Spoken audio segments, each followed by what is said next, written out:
इस वीडियो में जो हमारा लास्ट पार्ट है इस यूनिट का, मेजर्स ऑफ क्रेडिट कंट्रोल, जहां तक हमने लास्ट वीडियो में लिखा है कि क्रेडिट कंट्रोल के मेजर्स होते क्या क्या है, 9 मेजर्स थे, उनको हमें पढ़ना है और उनका मनी सप्लाई के साथ क्या रिलेशन है ये हमें जानना है। फर्स्ट जो था वो है CRR, cash reserve ratio. Full form क्या है? Cash reserve ratio. ये होता क्या है? The minimum amount of deposit that any commercial bank keeps with RBI।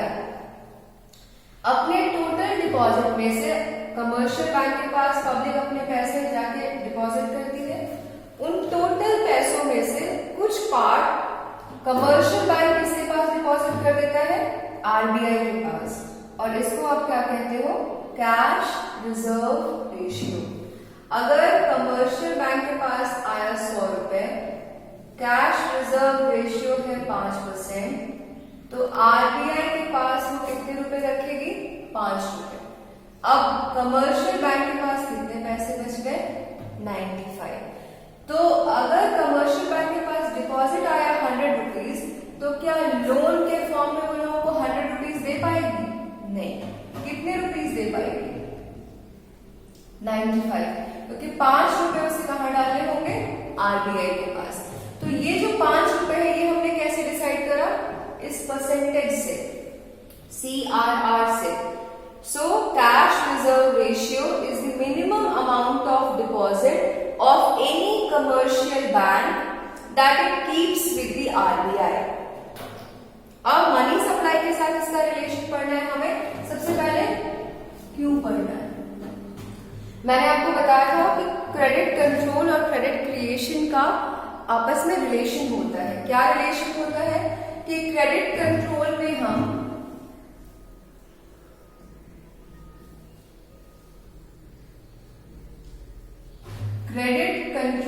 हम किस चीज को रेगुलेट करते हैं?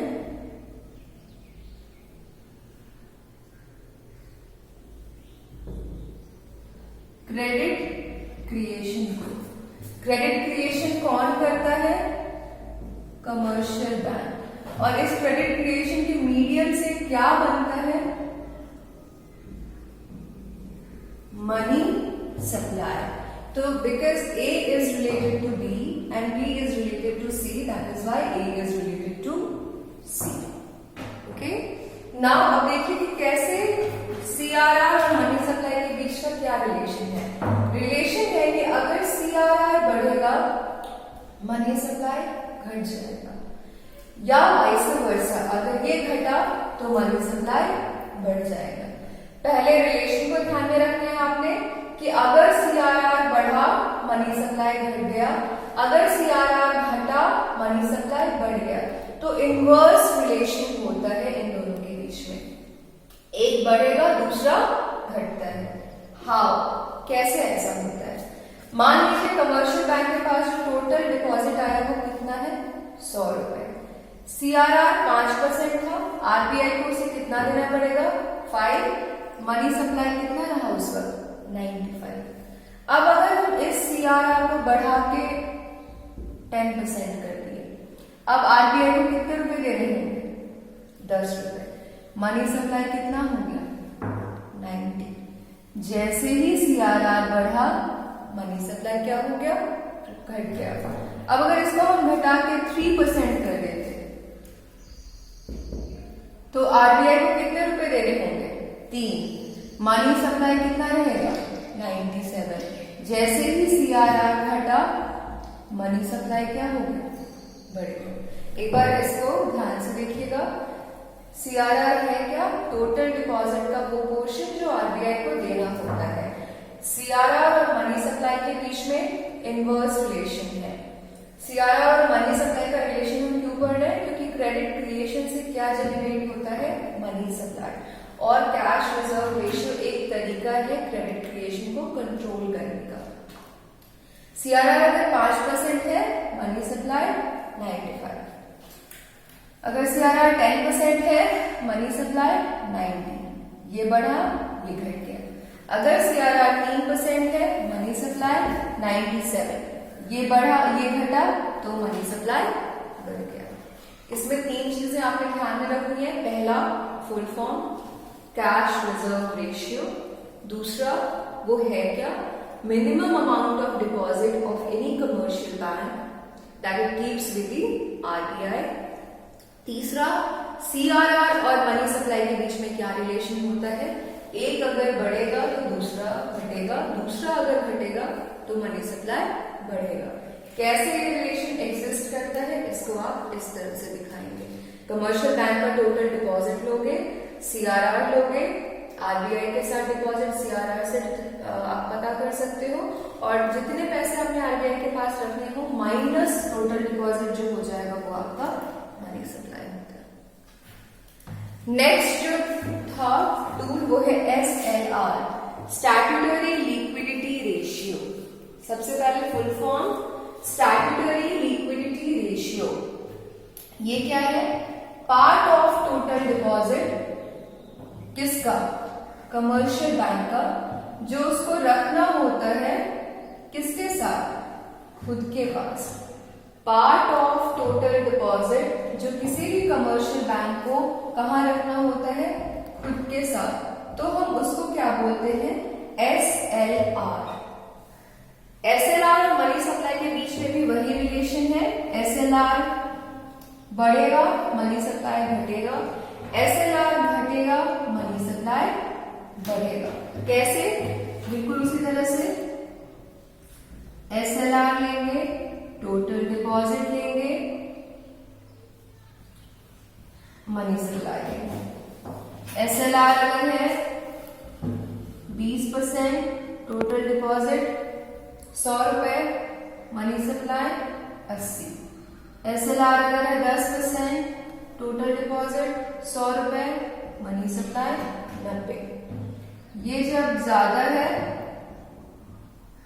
ये जैसे ही कम हुआ ये बढ़ गया। तो SLR और मनी सप्लाई का भी रिलेशन जो है वो इनवर्स है। If SLR increases, money supply will decrease. If SLR decreases, money supply will increase. Next जो आपका है वो है बैंक रेट। जैसे आप किसी कमर्शियल बैंक के पास जाते हो तो आपको वहां लोन लेने की जरूरत होती है, और उस लोन के लिए आपको क्या पे करना होता है, ROI, रेट ऑफ इंटरेस्ट। तो जो लोन आप कमर्शियल बैंक को पे करते हो that is rate of interest, और जो लोन कमर्शियल बैंक आरबीआई को पे करती है उसको हम बोलते हैं बैंक रेट। मतलब जब आपने फंक्शंस पढ़े हैं सेंट्रल बैंक के, उसमें लिखा हुआ था banker to the banks.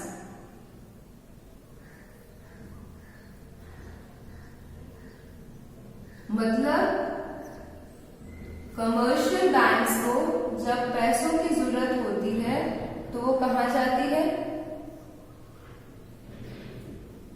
RBI के पास लोन लेने के लिए, ये दे देता है। अब इसके बदले में क्या देना होगा कमर्शियल बैंक को, रेट ऑफ इंटरेस्ट। इसी रेट ऑफ इंटरेस्ट को हम क्या बोलते हैं, बैंक रेट।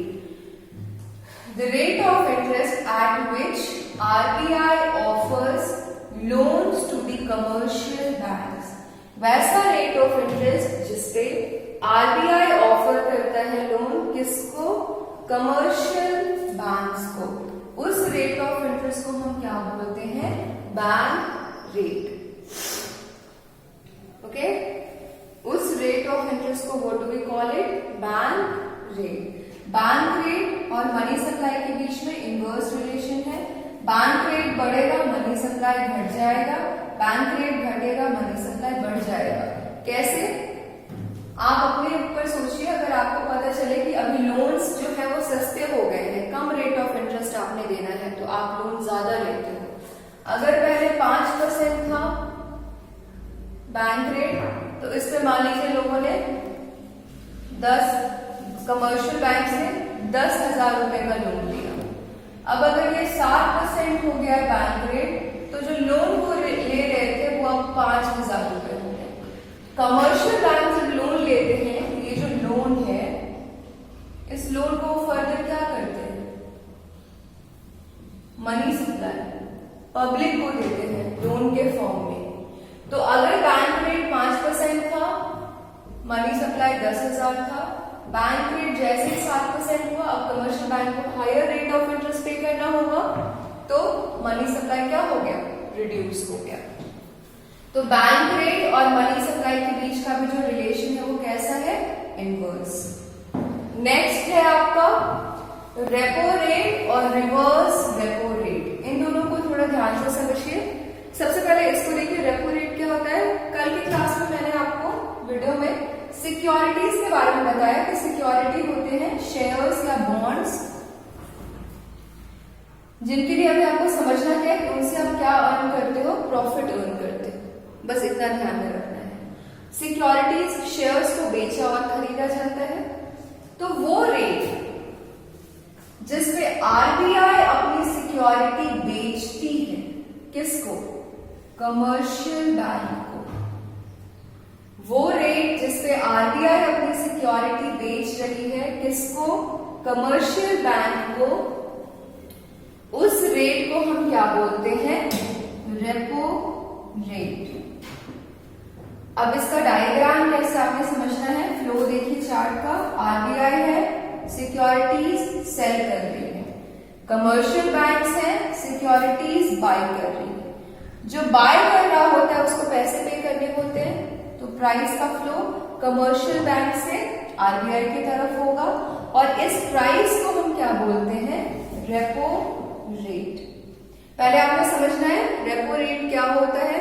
उसके लिए सबसे पहले आपके ध्यान में होना चाहिए कि सिक्योरिटीज किसको कहते हैं, शेयर या बॉन्ड को। शेयर और बॉन्ड क्या है, प्रॉफिट कमाने का टूल है। अब यहाँ पे सिक्योरिटीज को कौन बेच रहा है, आरबीआई। खरीद कौन रहा है, कमर्शियल बैंक। तो जो दाम है, जो प्राइस है, उसको हम क्या बोलते हैं, रेपो रेट। अब रेपो रेट का और मनी सप्लाई का जो रिलेशन है वो इनवर्स होगा। क्यों इनवर्स होगा, कमर्शियल बैंक के पास टोटल डिपॉजिट है 100 रुपए, रेपो रेट था 5%, तो कमर्शियल बैंक ने अगर सिक्योरिटी खरीदी कितने रुपए का, 5 रुपए का। अब मनी सप्लाई क्या होगा, जो बाकी बचे हुए पैसे हैं। कमर्शियल बैंक के पास टोटल डिपॉजिट है 100 रुपए का, रेपो रेट बढ़ा के कर दिया गया 6%। अब जो सिक्योरिटी, वही सिक्योरिटी ए कितने का मिल रहा है, 6 रुपए का। मनी सप्लाई क्या हो जाएगा, 94। ये जैसे ही बढ़ा, ये क्या हो गया, घट गया। या फिर अगर इसको हम 4% कर देते तो ये क्या हो जाता, 96। ये जैसे ही घटा, ये क्या हो गया, बढ़ गया। इसको आप इस तरह भी समझ सकते हो, आप अगर कोई सामान खरीदते हो, वो सामान अगर महंगी हो जाए तो आपके पास बचे हुए बाकी पैसे क्या हो जाएंगे, कम हो जाएंगे। यहाँ पे बचे हुए बाकी पैसे से हमारा मतलब क्या है, मनी सप्लाई से। अगर कमर्शियल बैंक सिक्योरिटीज खरीदती है, वही सिक्योरिटीज का दाम रेपो रेट है। दाम अगर बढ़ता घटता रहेगा तो मनी सप्लाई भी बढ़ता घटता रहेगा। कैसे, अगर एक बढ़ेगा तो दूसरा घट जाएगा, और एक घटेगा तो दूसरा बढ़ जाएगा। तो रेपो रेट और मनी सप्लाई के बीच में भी कैसा रिलेशन है, इनवर्स रिलेशन। अब जो हमारा नेक्स्ट होता है वो है reverse repo rate. Reverse repo rate में जैसे रेपो रेट है वही चीज है, लेकिन रिवर्स मतलब क्या हो गया, यहाँ पे आरबीआई सेल कर रही थी, यहाँ पे आरबीआई बाय कर रही, बस इतना ही फर्क है। रेपो रेट में आरबीआई सिक्योरिटीज बेच रही थी, रिवर्स रेपो रेट में आरबीआई सिक्योरिटीज खरीद रही थी। So the rate at which RBI buys the securities from commercial banks, उसको हम क्या बोलते हैं, रिवर्स रेपो रेट। अब इसमें यहाँ पे सिक्योरिटीज है, सेल कौन कर रहा है, कमर्शियल बैंक। बाय कौन कर रहा है, रिजर्व बैंक। पे कौन करेगा, रिजर्व बैंक। इस प्राइस को हम क्या बोलते हैं, रिवर्स रेपो रेट। अब यहाँ पे इसको एक बार क्लियरली समझने के लिए,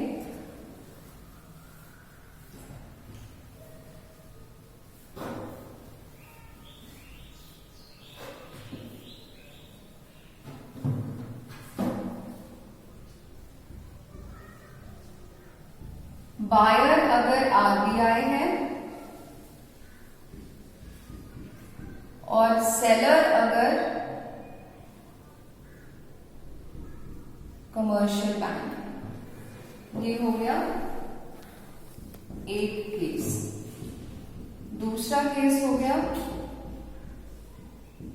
बायर आपका कमर्शियल बैंक और सेलर हो गया आरबीआई। इस सिचुएशन में हमारे पास आता है रिवर्स रेपो रेट। जब आरबीआई खरीद रही है उस रेट को हम बोलेंगे रिवर्स रेपो रेट। क्या खरीद रही है? सिक्योरिटीज। इस सिचुएशन को हम बोलेंगे रेपो रेट, क्योंकि खरीद कौन रहा है? Commercial bank. क्या खरीद रहा है? सिक्योरिटीज। अब केस 1 और केस 2 दोनों में ध्यान दीजिए। बायर फिक्स्ड है, सेलर भी फिक्स्ड है। खरीदेगा कौन? Reserve bank of India. बेचेगा कौन? Commercial bank. क्या खरीदा या बेचा जा रहा है? सिक्योरिटीज। तीनों जो वेरिएबल्स है वो फिक्स्ड है। बायर फिक्स्ड है, सेलर फिक्स्ड है, ऑब्जेक्ट ऑफ सेल फिक्स्ड है। इस रेट को हम बोलेंगे रिवर्स रेपो रेट। सेकेंड में भी बायर फिक्स्ड है, सेलर फिक्स्ड है, जो एक्सचेंज ऑब्जेक्ट है वो फिक्स्ड है। इस केस में जो रेट है उसको हम क्या बोलते हैं? Repo rate. अब रिवर्स रेपो रेट का भी मनी सप्लाई के साथ इनवर्स रिलेशन है और रेपो रेट का भी मनी सप्लाई के साथ इनवर्स रिलेशन है। ये पॉइंट है जहां पे कंफ्यूजन क्रिएट हो सकता है कि जब ये इसका उल्टा है तो इन दोनों के बीच का रिलेशन भी उल्टा ही होना चाहिए था। जो रिलेशन यहां एग्जिस्ट कर रही है वही रिलेशन यहां पे भी आपको क्यों मिलता है, कैसे मिलता है, उसको समझिए।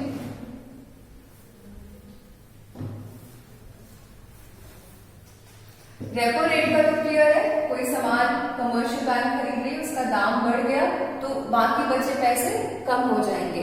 यहाँ पे जो सामान खरीदा जा रहा है वो है सिक्योरिटीज और जो बाकी पैसे बच जा रहे हैं वो है मनी सप्लाई। अब रिवर्स रेपो रेट में क्या होता है देखिए।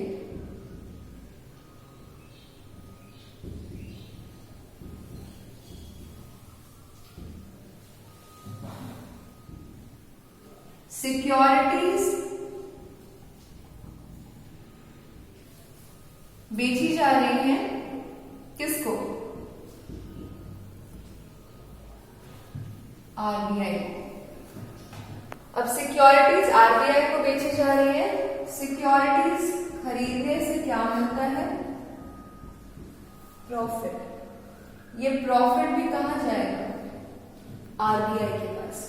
क्लियर? फर्स्ट स्टेज में फर्स्ट पॉइंट जो है सिक्योरिटी सेल की जा रही है। किसको सेल की जा रही है? आरबीआई को। ये प्रॉफिट भी कहां डिस्ट्रीब्यूट होगा? आरबीआई के पास। अब अगर कमर्शियल बैंक के पास दो ऑप्शन हो, एक आरबीआई और एक पब्लिक, कि आरबीआई को वो जो सिक्योरिटीज बेचती है वो है रिवर्स रेपो रेट और वो पब्लिक को भी अपनी सिक्योरिटीज बेच सकती है। हमने केसेस अभी देखे जिसमें सेलर, बायर और एक्सचेंज ऑब्जेक्ट तीनों फिक्स्ड है, लेकिन ये एक पार्ट है। दूसरे पार्ट में यही कमर्शियल बैंक अपने उन्हीं सिक्योरिटीज को पब्लिक को भी बेच सकती है। आरबीआई अगर रिवर्स रेपो रेट देती है 6% और पब्लिक के पास है रिवर्स, मतलब पब्लिक जो सिक्योरिटीज खरीदेगी वो है 5% पे, 5 रुपए पे, तो कमर्शियल बैंक अपना सिक्योरिटी किसको बेचेगा? आरबीआई के पास उसे 6 रुपए मिल रहे हैं, पब्लिक के पास बेचने पे उसे 5 रुपए मिल रहे हैं। ऑफ कोर्स कमर्शियल बैंक अपना सिक्योरिटी किसको बेचेगा? आरबीआई को, क्योंकि उसे वहां पे ज्यादा प्राइस मिल रहा है। अब आरबीआई को अगर सारे सिक्योरिटीज गए तो प्रॉफिट भी कहां गया? आरबीआई को। अब अगर ये 6 से 8 रुपए कर दिए गए आरबीआई ने, जो कि हो गया रिवर्स रेपो रेट का बढ़ जाना, तो और भी सिक्योरिटीज अब कहां बेची जाएंगी? आरबीआई के पास। मतलब यहाँ पे सिक्योरिटीज अब नहीं आएगी। सिक्योरिटीज अगर यहाँ नहीं आ रही, मतलब यहाँ पे प्रॉफिट भी क्या होगा? नहीं आएगा। तो जो प्रॉफिट पब्लिक के पास आती तो वो बाद में मनी सप्लाई बनाती, वो मनी सप्लाई भी अब यहाँ पे जनरेट नहीं होगा। मतलब आर अगर बढ़ रहा है तो पब्लिक के पास बिकने वाली सिक्योरिटीज घट रही हैं, मतलब सिक्योरिटीज से मिलने वाला प्रॉफिट जो कि पब्लिक को मिलता वो बंद हो रहा है, और ये प्रॉफिट आगे चल के मनी सप्लाई बनाता वो भी बंद हो रहा है। तो आरआरआर अगर बढ़ता है तो मनी सप्लाई क्या हो जाता है? घट जाता है। फिर से एक बार इसको ध्यान में रखिएगा, कमर्शियल बैंक अपने सिक्योरिटीज को 2 जगहों पे बेच सकती है, एक आरबीआई को, दूसरा पब्लिक को। जिसके पास भी सिक्योरिटीज बेची जाएगी, प्रॉफिट किसके पास जाएगा? उसी के पास। अब अगर आरबीआई सिक्योरिटीज खरीदती है ज्यादा दाम पे, जो दाम है आपका रिवर्स रेपो रेट, तो ज्यादा से ज्यादा सिक्योरिटी आरबीआई के पास बेची जाएगी, ज्यादा से ज्यादा प्रॉफिट आरबीआई के पास जाएगा, और इसका मतलब ये है कि कम से कम सिक्योरिटीज पब्लिक के पास गई, कम से कम प्रॉफिट पब्लिक के पास गया। ये प्रॉफिट आगे चल के मनी सप्लाई को बढ़ाता, तो इवेंचुअली हमारा रिजल्ट क्या हुआ कि मनी सप्लाई भी क्या हो गया? कम हो गया।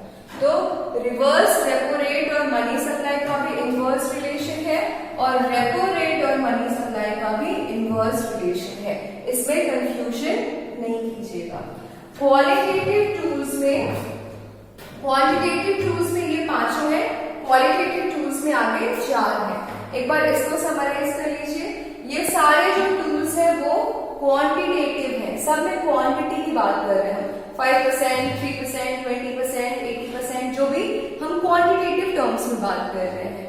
क्वांटिटेटिव टूल्स 5 है, cash reserve ratio, statutory liquidity ratio, bank rate, repo rate, reverse repo rate. सबका आपको डेफिनेशन पता होना चाहिए कि कौन सा रेट क्या है, और उसके बाद उस रेट का मनी सप्लाई के साथ क्या रिलेशन है, और वो रिलेशन कैसे बना, ये आपको एक एग्जाम्पल के थ्रू पता होना चाहिए। So this is for your CRR, this is for your SLR, this is for your bank rate, then we have reverse repo rate and repo rate. Reverse repo rate और repo rate एक दूसरे का उल्टा है। उल्टा किस terms में है? बायर्स और सेलर्स एक्सचेंज हो जा रहे हैं वहां पे। जो यहाँ पे एक जगह बायर है वो दूसरी जगह सेलर है। बात बाय और सेल की किसकी हो रही है? दोनों में सिक्योरिटीज की हो रही है, और दोनों का ही मनी सप्लाई के साथ कैसा रिलेशन है? इनवर्स रिलेशन है। अब जो लास्ट सेगमेंट है वो है आपका क्वालिटेटिव टूल्स। क्वालिटेटिव टूल्स में मैंने आपको 4 चीजें लिखवाई हैं। पहला है rationing of credit. Rationing of credit का मतलब क्या होता है? राशन का करने का मतलब वो किसी चीज के क्वांटिटी को डिसाइड कर देना कि ये इतना ही रहेगा। जैसे अगर एक क्लास में फिक्स हो जाए कि 80 स्टूडेंट्स ही रहेंगे, तो वो राशनिंग ऑफ स्टूडेंट्स हो गया कि 80 से ज्यादा यहाँ पे बच्चे नहीं आ सकते। तो क्वालिटेटिव में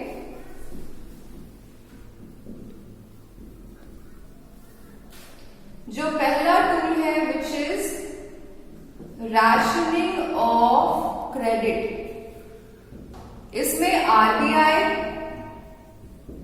फिक्स कर देती है किस चीज को कि कितने लोन्स दिए जाएंगे। 5 लाख करोड़ या फिर 10 लाख करोड़ या जितने भी लोन्स दिए जाएंगे उसको फिक्स कर दिया जाता है कि इससे ज्यादा लोन्स कमर्शियल बैंक को नहीं दिए जाएंगे। राशन फिक्स कर दिया गया। सेकेंड है आपका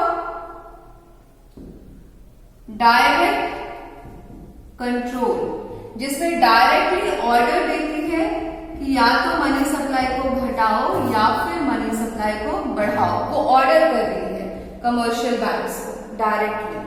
थर्ड है आपका कंज्यूमर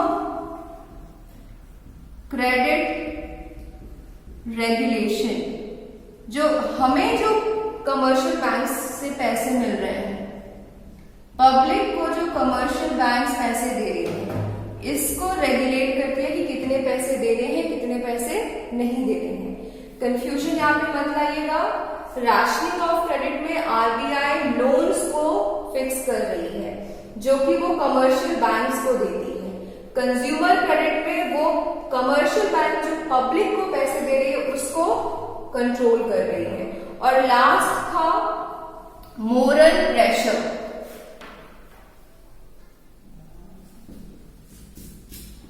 मोरल प्रेशर में रिजर्व बैंक ऑफ इंडिया सारे कमर्शियल बैंक्स को एक लार्जर पिक्चर दिखाती है। लार्जर पिक्चर मतलब क्या कि अगर इंडिया ना हो तो एसबीआई का कोई एग्जिस्टेंस नहीं है, अगर इंडिया ना हो तो एचडीएफसी का कोई एग्जिस्टेंस नहीं है। मतलब जब तक नेशन नहीं है तब तक उसके अंदर काम करने वाले ऑर्गेनाइजेशंस की कोई आइडेंटिटी नहीं है। और नेशन के वेलफेयर में काम करने के लिए आरबीआई कमर्शियल बैंक्स को जब कन्विंस करती है, मनाती है, तो उस प्रोसेस को हम क्या बोलते हैं? Moral pressure. तो क्वालिटेटिव में 4 है। राशनिंग ऑफ क्रेडिट जिसमें आरबीआई जो लोन देती है उसको फिक्स करती है। डायरेक्ट कंट्रोल में ऑर्डर दिया जाता है आरबीआई के थ्रू। कंज्यूमर क्रेडिट रेगुलेशन में पब्लिक को मिलने वाले पैसे जो कि कमर्शियल बैंक से मिलते हैं उसके ऊपर कंट्रोल किया जाता है। और मोरल प्रेशर में आरबीआई कमर्शियल बैंक्स को कन्विंस करती है कि उसे नेशन के वेलफेयर में काम करने की जरूरत है। ये आपका इस यूनिट का लास्ट है। Now what you will do, there are 11 videos. इस यूनिट से 11 वीडियोस हैं जो आज 11वां आज अपलोड कर दिया जाएगा। 11 वीडियोस है आपके पास, पीडीएफ है। यू गो थॉरली इन दोनों को पढ़िए and then will continue with the next unit. Okay.